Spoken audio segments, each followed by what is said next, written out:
Hi everyone, मला जायचं होतं बाहेर. कुठे जायचं होतं ते तुम्हाला यापुढे कळेलच. पण त्या अगोदर घरातील सर्व कामं आवरून कपडे भांडी लादी सर्व जेवण वगैरे बनवून जेवून पण घरूनच निघालेले. कारण कसं आता लग्न वगैरे असं त्याच्यामुळे जागरणं होतात थोडी बाहेर गेल्यानंतर. आणि मग जेवण पण बाहेरचं खाल्लं की मग जरा तब्येतीवर पण परिणाम होतो.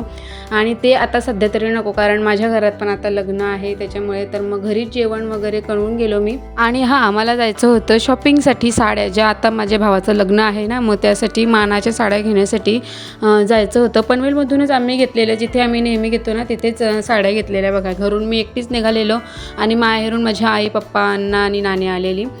तर बघा साड्या चॉईस केल्या आणि घेतल्या. त्यानंतर आलेली घरी आल्यानंतर मग मुलांना चिकूचा ज्यूस आवडतो म्हणून आता सध्या चिकूचं सीझन पण आहे. मग चिकू घेऊन आलेली आणि मग दिला त्यांना मस्त असा ज्यूस करून. तर बघा इथे चिकू मस्त असा कट करून घेतला, मिक्सरच्या भांड्यामध्ये काढून घेतला व्यवस्थित. हल्ली चिकू सीझन असला तरी पण चिकूमध्ये छोटे छोटे अशा अळी असतात. नेहमी नीट बघून ज्यूस करा नेहमी तुम्ही पण, आणि खाताना पण नीट बघून खात जा.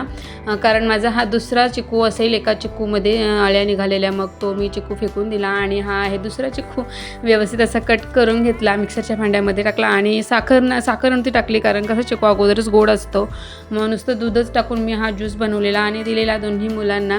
आणि इथे बघा तुम्हाला काव्याचे हात दिसलेच असतील, काय त्यांना चिकूचा ज्यूसच आवडतो. चिकूचा ज्यूस आणि मँगोचा ज्यूस दोघांना पण आवडतो.